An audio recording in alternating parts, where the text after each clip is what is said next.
farmed salmon or wild? The rhetoric is so loud and persistent about which fish is better for you and the environment that no one could possibly sort it out. Add to that, the science is really complex. The environmental picture is cloudy at best, and the pollutants in question are completely unpronounceable.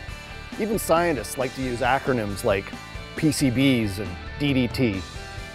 The fervor on both sides of this debate borders on religious. So let's try to focus on one question.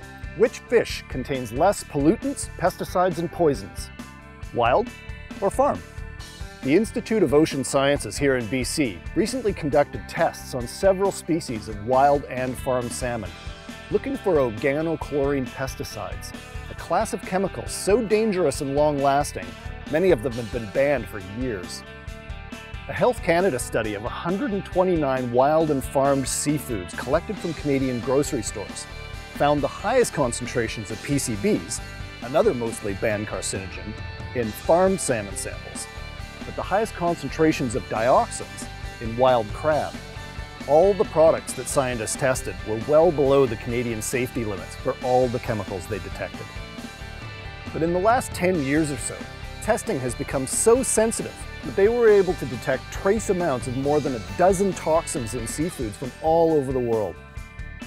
Honestly, I don't know if that makes me feel better or not. Farmed salmon are treated with a neurotoxin-based pesticide called Slice to control sea lice.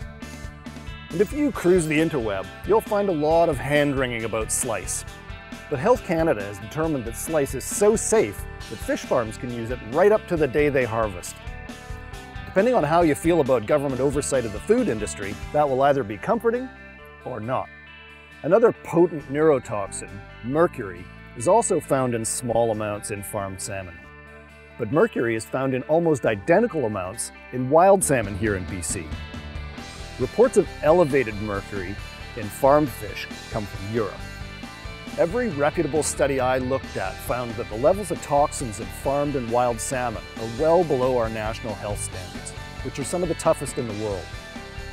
When you look at the science, the presence of toxins, chemicals, and pesticides shouldn't really be a factor when you choose your salmon. In fact, scientists are so good at finding these toxins that they are nearly all detectable in breast milk. I'm Randy Shore for Empowered Health.